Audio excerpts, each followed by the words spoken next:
Through Other Eyes. A Story of the Black Ship Universe. Chapter 5. The Cost of Being Right. The surviving pilots formed up automatically. New one at the front of what remained of New Squadron. Kael off to the side, helmet attached to the maglock on his waist. No one spoke as they gathered. They didn't need to. Loss walked beside you after a fight. You didn't name it unless you wanted it to break you from the inside. As Senior Petty Officer Kael Rynn stood in the loose formation, he stared at the back of Wyatt Staples, and his anger came back, hot and directionless. Not because Staples had done anything wrong, and that was the worst part. The lieutenant had given the warning that saved Kael's life. Then he'd turned around and crippled, and then destroyed a black cruiser with a plan no one else had even considered. Jace was still dead, and those facts refused to sit together without grinding. Movement at the far lift bay hatch pulled his attention as a Marine officer strode onto the hangar deck, fury radiating off him like heat. The Marine captain didn't even glance at New Squadron as he went straight for Wyatt Staples. "Lieutenant Wyatt Staples," he barked. Wyatt stepped forward and saluted.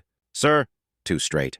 Too controlled. Even in his anger, Kael couldn't help but recognize Staples' admirable self-control in the face of the nobility. Brown hair, hard face, dull cybernetic eyes. Marines at his back, perfect and silent. Kael recognized the man from Marine activities in the hangar. Now here he was, noble, enraged, and looking for someone to punish. "Explain to me why my younger brother is dead," Captain Reed's words cracked across the hangar.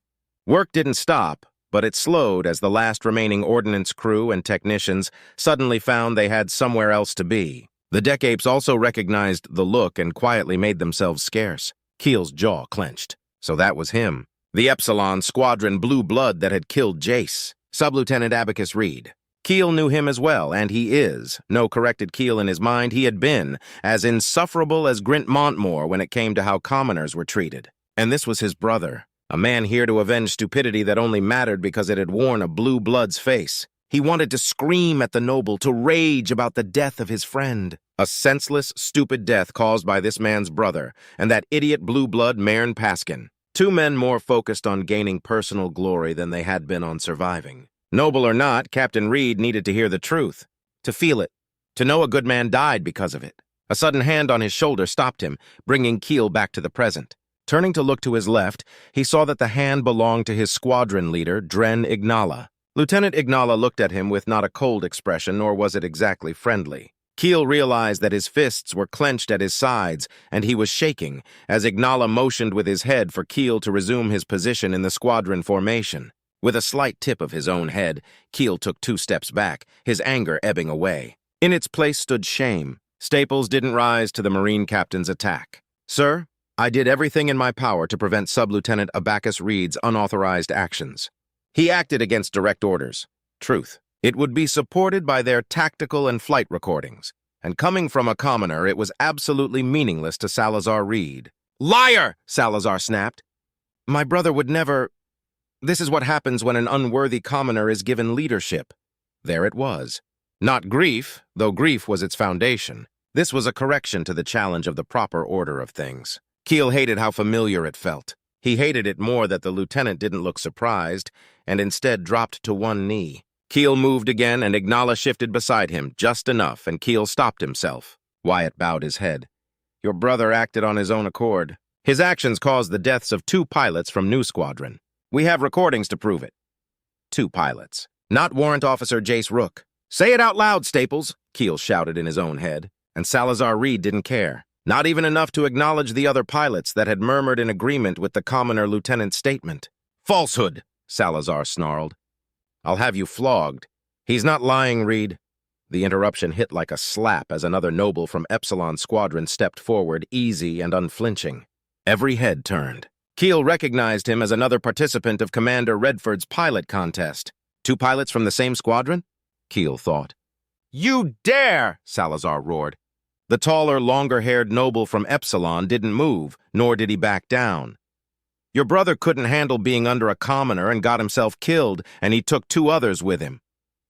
For one absurd second, Kael almost laughed. Not because it was funny, because it wasn't supposed to happen. A noble was saying it. Plain truth in full public view where it didn't belong. Salazar tensed as if he was going to charge the long-haired man, and the hangar atmosphere went taut.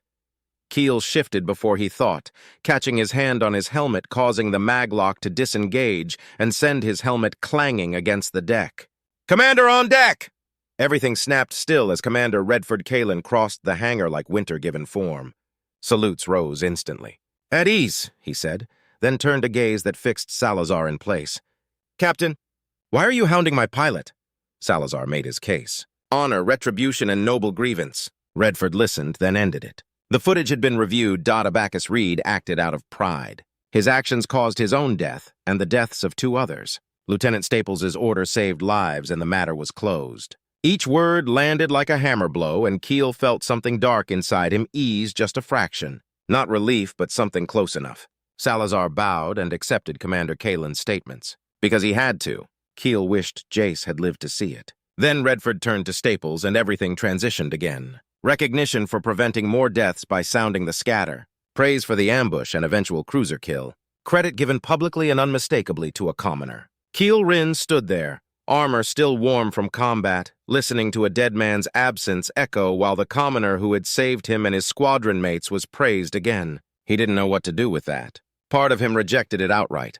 The rest of him couldn't, because it was all true. That was the problem with Wyatt Staples. He kept being right. Redford Kaelin moved on, leaving towards the command section lifts, and the tension broke as the pilots drifted into low conversation, brittle and alive. Kael didn't join them. He heard it anyway. The jokes, jabs, and something like acceptance forming around Staples. That hurt because Jace Rook should have been one of them. Instead, Kael watched another squadron absorb the man who had lived while his own stood 2 pilots short. Lieutenant Ignala glanced at him, motioning down with his hand before looking away. Kael realized he'd been staring at Staples and looked down where his helmet lay on the deck. He bent, picked up his helmet, and reattached it to its maglock at his waist. Across the hangar, Staples sat with his squadron. Tired, younger than he should have been, not noble.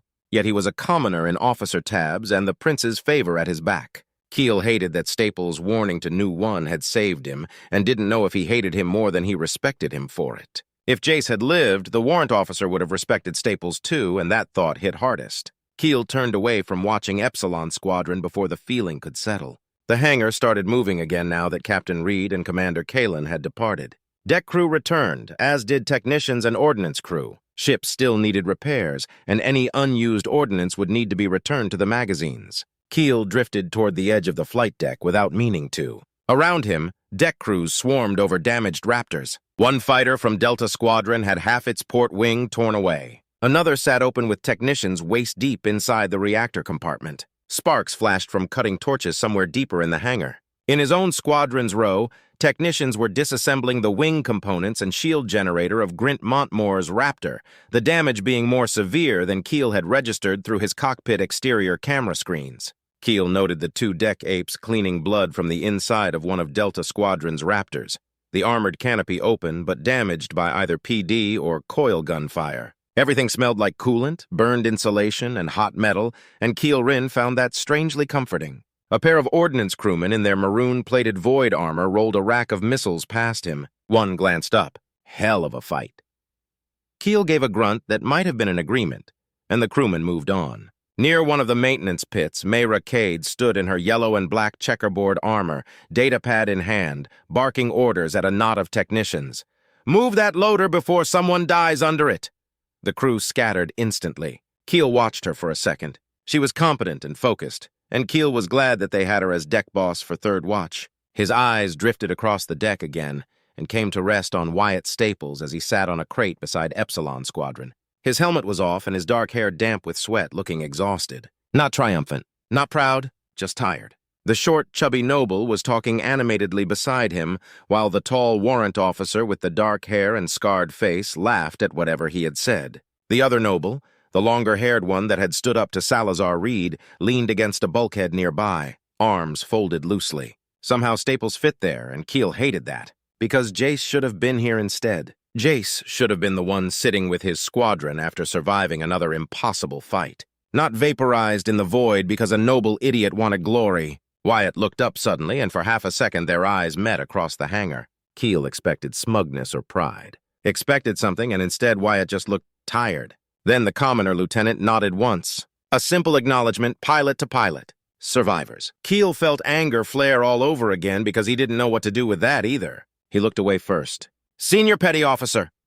Kael turned to see Lieutenant Dren Ignala stand a few meters away, gray, cybernetic eyes fixed on him. New One looked exhausted too, though nobles always carried exhaustion differently. "Straighter, colder." "You fought well," Ignala said simply. The words hit Kael strangely. Praise from a noble officer always did, especially now. "Thank you, Lord." Ignala studied him for another moment. "We are dismissed for the remainder of the watch. Report for third watch briefing tomorrow. I obey." A faint pause, his mouth opened as if he was going to say something else. Then Ignala nodded once and moved away before he stopped and turned to face Kael again. "Senior Petty Officer Rynn." "Yes, Lord?" said Kael. "Warrant Officer Rook was a—" Ignala's voice trailed for a moment before he continued. "He was your friend." It was a statement. "Yes, my lord." Lieutenant Dren Ignala paused, eyes locked with Kael, who watched as the noble briefly bowed his head to Kael before straightening. "Third watch briefing tomorrow." "I obey," said Kael, watching him go, stunned that Ignala had shown him honor for the loss of his friend. "Nobles command, commoners obey. The way the universe was supposed to work. Except now there was Wyatt Staples and nothing felt simple anymore." Kael turned and finally headed for the lifts. Not toward the mess, the gym, or recreation rooms. He needed to be away from here because for the first time since the Battle of Ravensall and the fall of Astoria, Kael Rynn didn't know if the man he was angriest with was alive, dead, or himself. The lift ride up from the hangar was quiet. Not silent, but close enough that the hum of the Exalted Virtue felt louder than it should. The low vibration of engines and the distant thrum of systems cycling down after running too hard for too long during the battle. The faint hiss of recycled air pushing through vents soothed Kael as he stood in the back corner, brown eyes fixed on nothing. No one in the lift spoke. A pair of deck apes leaned against the opposite wall, grease or worse still on their gauntlets and green and black checkered armor, while an auxilia trooper stood near the door, stun baton slung, gaze distant. The only stop was the blue armored med tech stepping off, exiting to the medical deck without a word. No one else boarded. Everyone in the lift had that same look. Wait. The kind that settled in after the adrenaline burned out and the orders stopped coming. Kael shifted slightly as the lift climbed. New 3. Signal lost. His mind kept going back to it. Not the flash of the explosion, but that moment before. Jace breaks just enough off Vector to cover his wingman without hesitation or second thoughts. Just duty protecting the noble ensign. A slow burn of hatred coursed through him at Lord Mairn Paskin. The ensign's vanity had not only killed himself, but Jace Rook as well, because Warrant Officer Jace Rook was covering his wing, offering protection and acting as a shield. Kael exhaled slowly through his nose. "Commoners follow." "That's what you do," he muttered under his breath. No one reacted. Everyone in that lift already knew. The doors slid open with a soft, mechanical chime onto the commoner berthing deck, and Kael stepped out without looking back. The berthing corridor lighting always felt dimmer than the rest of the ship. Pacing down the gangway, he turned into his berth and the hatch slid open. 2 stacked rows of bunks on either side. 12 total beds sleeping 36 commoners over 3 watches. Lockers at the foot of each and a narrow aisle running down the middle toward the communal showers and lavatories. There were 2 small tables with bench seating near each end of the walkway. The berth was functional, efficient, and absolutely impersonal. It was home or close enough. As he entered and began to strip his flight armor for cleaning, he noticed there were people inside. Not unusual since it was a shared watch berth, but who those people were, that was unusual. Kael stopped just inside the hatch, the hand that was removing his chest armor frozen in place as he noted the 2 logistics division ratings standing at Jace's bunk. They worked methodically and quietly with an economy of movement. One stripped bedding from the top bunk, Jace's bunk, folding what could be reused and discarding what couldn't. The other had Jace's locker open, removing items one by one. Sorting, separating, repurposing, and disposing of what could not be repurposed. Jace Rook's existence had been reduced to a cart beside them. A tote filled with reusable naval equipment sat on the lower shelf of the cart containing flight harness components, suit seals, utility tools, and anything naval or reusable that had been found in Rook's locker. On the table surface of the cart sat a smaller pile. Personal items. Kael didn't move for a second, then he stepped forward. No one stopped him. They didn't have to, as every commoner crewman and rating on the Exalted Virtues knew what this ritual was. One of the logistics ratings glanced at him briefly. "Senior Petty Officer," she said quietly. Kael nodded once. "Carry on." The woman did. "Because that's what you did as a commoner in the Navy, you carried on." Kael stepped up beside the cart, looked down, and took in all that was left of Warrant Officer Jace Rook, his squadron mate, his friend. A few toiletries, worn and practical. Nothing special. A small collection of trinkets, the cheap shore-leave junk bought with spare credits and boredom, a worn deck of cards, edges softened from use, and a metal ration cup. Kael stared at it for a moment. He could picture it in Jace's hand, could hear the low, dry comment that usually came with it. He pictured the last time he saw Jace with it, just a few nights ago, seeing the measured sip. Never too much and never too little. Like everything else about Jace Rook, measured and controlled. Kael reached down and picked it up, and noticed it weighed more than he thought it did. He turned it once in his hand, thumb brushing over a small dent near the base. He didn't remember when that happened and felt like he should. Behind him, the others started filtering in. The rest of the berth from first and second watch, a few from third. One by one, no one spoke. They just saw and understood. A couple stepped forward, selecting items from the small pile, practical things, useful things. No one touched the trinkets and no one lingered. It wasn't about keepsakes. It was about use. It always had been for commoners in the Navy. The young shuttle pilot, the newest addition to the berth, picked up the deck of cards, hesitated, then tucked them into his pants pocket without a word. Seeing no others interested, the logistics crewman swept the remaining personal items into a recycling bin on the cart. Repurposed or erased, that was the way of it. Jace Rook had no next of kin. No family waiting for word and no one to send anything to. Once the personal items were gone, Jace would simply disappear, as though he had never existed outside the memories of the men and women in this room. The logistics ratings finished quickly and without condolences. The cart rolled out and the hatch hissed shut behind them. Just like that, Jace Rook was gone from the berth. Kael climbed onto his bunk and stared at the scratched metal above him. That space above him was empty now, stripped clean and waiting. He sat there for a while, the metal cup still in his hand, rolling it slowly between his fingers. Jace had never talked much about the after. After service, after the Navy. Some did, but Jace hadn't. Kael frowned slightly. "Did you have a plan?" he muttered quietly. No answer came. Retirement felt distant and abstract, like something meant for other people. People who didn't live on ships like this. People who weren't one scramble away from dying every day of their lives. Kael leaned back slightly, staring up at the underside of Jace's bunk. No, he thought, not anymore. Would I even make it that far? With the fleet on the run? With Draymore forces out there? With black ships appearing from nowhere and tearing battle groups apart? Kael let out a slow breath and murmured, "Good question." Kael stood and walked to the ration dispenser, placed the little metal cup on the tray, and entered his code. There was the quick sound of liquid being dispensed. He lifted the cup, hesitated, then took a swig. The burn hit hard, and Kael exhaled slowly. "Figures." He took a disposable cloth and wiped the cup out, as he had seen Rook do so many times in the past, then opened his locker and set it on the shelf. Slowly, he removed his flight armor and cleaned it, storing each piece in its place in the locker. He removed his undersuit and dropped it in the cleaning bin before taking a fresh suit and his toiletries, heading to the shower. The showers were in full use, though quiet. The usual banter and chatter missing as the men and women were subdued. When a space opened, Kael entered, his 6'4" frame standing between a shorter man and much shorter woman as he cleaned himself, then stood under the hot water for a few minutes. After the shower, he dried himself, donned a new undersuit, then he leaned back fully onto the bunk and lay there staring at the scarred steel underside of the empty top bunk while the ship hummed around him, unchanged and uncaring. Warrant Officer Jace Rook was gone and Lieutenant Wyatt Staples was alive.